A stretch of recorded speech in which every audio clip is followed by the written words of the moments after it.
Hello friends, welcome back to Anvesha channel. आज हम लोग पढ़ेंगे भूषण कवि। ठीक है, तो भूषण ये कवि है। ठीक है, इनके बारे में पूरे विस्तार से पढ़ेंगे। ठीक है, ये रीतिकाल के कवि है। ठीक है, तो अभी जो हमारा सिलेबस है, ठीक है, उसमें जो रीतिकाल के जो प्रमुख कवि है, ठीक है, उनके बारे में हम लोग विस्तार से पढ़ेंगे। ठीक है, तो ये जो भूषण है, ठीक है, ये रीतिकाल के काफ़ी महत्वपूर्ण कवि है। ठीक है, तो इनके बारे में पूरे विस्तार से पढ़ेंगे। ठीक है, चलिए आइए पढ़ना स्टार्ट करते हैं। देखिए, भूषण भूषण का समय 1613 ईस्वी से 1717 ईस्वी तक माना जाता है। ठीक है, देखिए सबसे पहले इसका जीवन परिचय देखते हैं। भूषण रीतिकाल की वीर काव्य धारा के कवि है। ठीक है, तो भूषण एक ऐसे कवि है, ठीक है, जो मतलब वीर काव्य धारा के कवि हैं।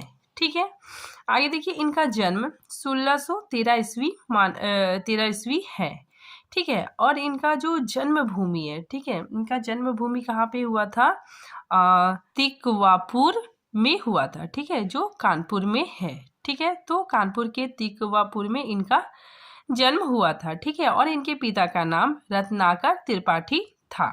ठीक है, अब देखते हैं इनका वास्तविक नाम। ठीक है, तो भूषण इनका वास्तविक नाम नहीं था। ठीक है, तो देखिए इनका वास्तविक नाम, मूल नाम क्या था? तो घनश्याम। ठीक है, तो भूषण का वास्तविक नाम घनश्याम था। ठीक है, अब देखिए इनके भाई। ठीक है, इनके कौन कौन प्रमुख भाई थे? ठीक है, ये भी जानना काफी इंपॉर्टेंट है। देखिए, रीतिकाल के प्रसिद्ध कवि चिंतामणि, ठीक है, और मतीराम। ठीक है, हम लोग तो जानते ही है चिंतामणि और मतीराम। ठीक है, इनके भाई थे। ठीक है, फिर आगे देखिए उपाधि। इन्हें भूषण की उपाधि किसने दी? देखिए, सोलकी राजा रुद्र ने, ठीक है, इन्हें भूषण की उपाधि प्रदान की। ठीक है, तो इनका मूल नाम घनश्याम था, लेकिन सोलकी राजा रुद्र ने इन्हें भूषण की उपाधि प्रदान की। ठीक है, तभी से ये मतलब हिंदी साहित्य जगत में इन्हें भूषण के नाम से जाना जाने लगा। ठीक है, आगे देखिए इनकी मृत्यु 1715 ईस्वी में हुई थी। ठीक है, फिर आगे देखिए आश्रयदाता। ठीक है, तो रीतिकाल के जितने कवि हैं, ठीक है, वे मतलब आश्रित कवि थे। ठीक है, राजाओं के अंडर में रह के कविताएं रचते थे। ठीक है, तो उसी प्रकार भूषण भी आश्रयदायी कवि थे। ठीक है, तो ये छत्रसाल बुंदेला, ठीक है, और शिवाजी महाराज के अंदर में रह के कविताएं रचते थे। ठीक है, तो इसके आश्रयदाता छत्रसाल बुंदेला व शिवाजी थे। ठीक है, फिर आगे देखिए काल। ठीक है, ये रीतिकाल के कवि थे। ठीक है, और रीतिबद्ध कवि भूषण है। ठीक है, तो भूषण रीतिबद्ध कवि है। ठीक है, फिर इनका विषय। ठीक है, तो ये कैसी रचनाएं रचते थे? तो वीर रस से ओतप्रोत रचनाएं रचते थे। ठीक है, तो वीर रस की कविताएं इनका विषय था। ठीक है, फिर आगे देखिए भाषा। ठीक है, इनकी भाषा क्या थी? मुख्य रूप से ये ब्रज भाषा में लिखते थे। ठीक है, लेकिन कहीं कहीं हमें अरबी, फारसी, तुर्की के शब्द देखने को मिलते हैं। आगे देखिए छंद। ठीक है, तो ये किस छंद में लिखते थे? कवित और सवैया छंद में लिखते थे। ठीक है, लेकिन मुख्यतः ये कवित में लिखते थे। ठीक है, फिर आगे देखिए रस। ठीक है, इनके काव्य में किस रस की प्रधानता थी? देखिए, प्रधानता वीर रस। ठीक है, इनकी रचनाओं में वीर रस पाया जाता है। ठीक है, और वीर रस के अलावे भयानक रस, ठीक है, बीभत्स रस, रौद्र रस, ठीक है, और श्रृंगार रस भी देखने को मिलता है। ठीक है, आगे देखिए शैली। ये ओजपूर्ण शैली में रचनाएं रचते थे। ठीक है, और इनका काव्य रूप, ठीक है, इनका काव्य रूप देखिए तो ये मुक्तक लिखते थे। ठीक है, आगे देखिए अलंकार। ठीक है, देखिए ये अपने रचनाओं में किन किन अलंकारों का प्रयोग करते थे? तो देखिए उपमा, श्लेष, यमक, रूपक, ठीक है, अनुप्रास, अतिशोक्ति अलंकार भी देखने को मिलता है। ठीक है, तो आदि अलंकारों का प्रयोग इन्होंने किया है। ठीक है, आगे देखिए प्रसिद्ध रचनाएं। ठीक है, तो इनकी मुख्य प्रसिद्ध रचनाएं कौन कौन थी? देखिए शिवराजभूषण, ठीक है, शिवा बावनी और छत्रसाल दशक। ठीक है, तो ये तीन रचनाएं इनकी प्रसिद्ध रचनाएं मानी जाती है। ठीक है, फिर इसके अलावे, ठीक है, इसके अलावे तीन रचना और भी है। ठीक है, लेकिन इसमें क्या है कि ये तीन रचनाएं उपलब्ध नहीं है। ठीक है, वर्तमान में ये तीन रचनाएं उपलब्ध नहीं है। ठीक है, पर इसका उल्लेख मिलता है। ठीक है, तो वे रचनाएं कौन कौन है देखिए, भूषण हजारा, ठीक है, नेक्स्ट भूषण उल्लास, ठीक है, और दूषण उल्लास। ठीक है, तो ये रचनाएं उपलब्ध नहीं है। ठीक है, मात्र इसका उल्लेख हमें मिलता है।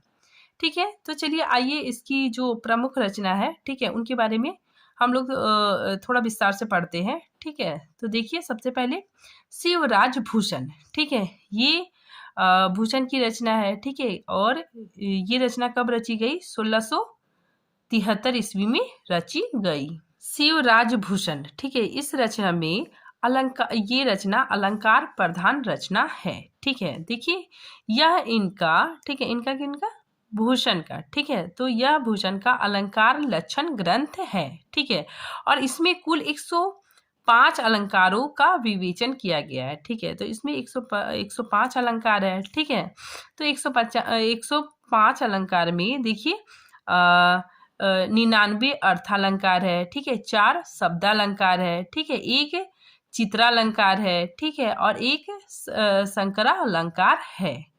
ठीक है, फिर आगे देखिए 384 छंद। ठीक है, इसमें 384 छंद हैं। ठीक है, तो शिवराज भूषण में 384 छंदों का प्रयोग किया गया है। आगे देखिए लक्षण दोहा है। ठीक है, उदाहरण, इनके उदाहरण कवित्त और सवैया में देखे जाते हैं। ठीक है, देखिए जो कवित्त है ये भूषण का प्रिय छंद है। ठीक है, तो भूषण का प्रिय छंद क्या है, कवित्त है। ठीक है, देखिए क्योंकि कवित्त में वीर रस की कविता लिखी जाती है। ठीक है, तो कवित्त में क्या होता है कि इसमें वीर रस की कविताएं लिखी जाती है। ठीक है, और वीर रस के लिए कवित्त एक उपयुक्त छंद माना जाता है। ठीक है, तो ये मतलब काफी इंपॉर्टेंट है कि जो कवित्त है, ठीक है, वो वीर रस के लिए काफी उपयुक्त माना जाता है। ठीक है, और भूषण का प्रिय छंद कवित्त है। ठीक है, इनकी ज्यादातर रचनाएं कवित्त में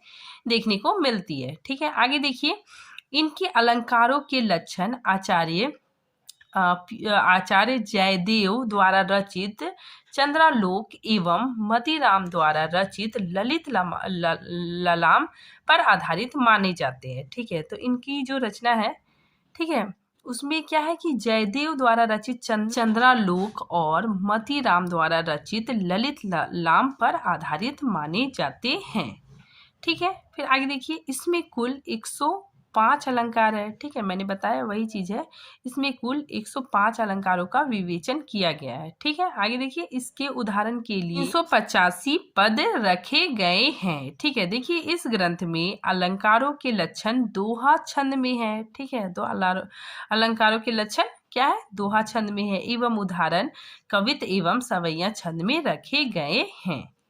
ठीक है, आगे देखिए यह रचना शिवाजी, ठीक है, शिवाजी की प्रशंसा में रची गई है। ठीक है, फिर देखिए इस रचना की भाषा ब्रज भाषा है। ठीक है, आगे देखिए इनकी संपूर्ण कविता वीर रस, ठीक है, ओज गुण से ओतप्रोत है। ठीक है, तो भूषण की जो संपूर्ण कविता है, ठीक है, उसमें वीर रस देखने को मिलता है। ठीक है, और ओज गुण से ओतप्रोत है। ठीक है, जिसके नायक शिवाजी है। ठीक है, और खलनायक कौन है, औरंगजेब है। आगे देखिए अब हम लोग शिवा बावनी, ठीक है, ये जो रचना है, ठीक है, इसके बारे में पढ़ते हैं। ठीक है, देखिए शिवा बावनी में 52 कवित्तों में, ठीक है, जो 52 कवित्त है, ठीक है, उसमें शिवाजी के शौर्य पराक्रम आदि का ओजपूर्ण वर्णन हुआ है। आगे देखिए छत्रसाल दशक। ठीक है, इसमें देखिए छत्रसाल दशक में छत्रसाल की प्रशंसा की गई है। ठीक है, और इसमें 10 कवित्त लिखे गए हैं। ठीक है, देखिए यहाँ पे छत्रसाल दशक में केवल 10 कवित्तों के अंदर बुंदेला वीर छत्रसाल के शौर्य का वर्णन किया गया है। ठीक है, तो छत्रसाल दशक में छत्रसाल की शौर्य का वर्णन किया गया है। ठीक है, और इसमें 10 कवित्त हैं। ठीक है, अब हम लोग प्रमुख कथन देखेंगे। ठीक है, किन किन विद्वानों ने भूषण के बारे में क्या कहा है, ठीक है, इसको हम लोग देखेंगे। ठीक है, सबसे पहले देखिए डॉक्टर नगेंद्र। ठीक है, डॉक्टर नगेंद्र क्या कहते हैं, भूषण आचार्य कर्म में जितने असफल रहे, ठीक है, कवि कर्म में उतने ही सफल रहे। ठीक है, तो ये कहना डॉक्टर नगेंद्र का है। ठीक है। नेक्स्ट देखिए डॉक्टर धीरेन्द्र वर्मा क्या कहते हैं, देखिए भूषण वीर काव्य धारा के जगमगाते रत्न हैं। ठीक है। फिर नेक्स्ट देखिए आचार्य रामचंद्र शुक्ल क्या कहते हैं, देखिए भूषण हिंदू जाति के प्रतिनिधित्व कवि है। ठीक है। तो ये कथन किसका, आचार्य रामचंद्र शुक्ल जी का है। ठीक है। अब हम लोग आचार्य रामचंद्र शुक्ल के कथनों को देखते हैं। ठीक है। देखिए आगे आचार्य रामचंद्र शुक्ल क्या कहते हैं, भूषण के वीर रस के उद्गार सभी जनता के हृदय की संपत्ति हुए। ठीक है। फिर देखिए नेक्स्ट शुक्ल जी क्या कहते हैं कि जिनकी रचना को जनता का हृदय स्वीकार करेगा, ठीक है, उस कवि की कृति तब तक बराबर बनी रहेगी। ठीक है, जब तक स्वीकृति बनी रहेगी। ठीक है। तो ये कथन भी शुक्ल जी का है। ठीक है। एक और कथन हम लोग देखते हैं शुक्ल जी का कि भूषण की कविता कवि कृति संबंधी एक अविचल सत्य का दृष्टांत है। ठीक है। तो ये कथन भी आचार्य रामचंद्र शुक्ल जी का है। आगे देखिए शिवराज भूषण, ठीक है, शिवा बावनी छत्रसाल दशक। ठीक है। ये भूषण की चर्चित रचनाएं हैं। ठीक है। फिर देखिए यहाँ पे मैंने नोट में लिखा है कि भूषण उल्लास, ठीक है, भूषण हजारा, ठीक है, दूषण हजारा, ठीक है, ये 3 रचना वर्तमान में उपलब्ध नहीं है। ठीक है। फिर आगे देखिए डॉक्टर नगेंद्र क्या कहते हैं, देखिए डॉक्टर नगेंद्र ने इनको रीतिकाल का विलक्षण कवि माना है। ठीक है। क्योंकि इन्होंने रीतिकाल की श्रृंगार एवं प्रेम परंपरा से हटकर वीर रस में काव्य रचना की है। ठीक है। तो ये काफी इंपॉर्टेंट है।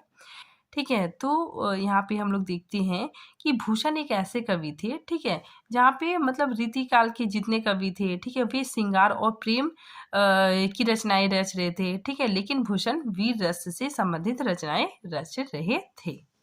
ठीक है। आगे देखिए ये घटना है। ठीक है। ऐसा माना जाता है कि राजा छत्रसाल ने इनकी पालकी को कंधा लगाया था। ठीक है।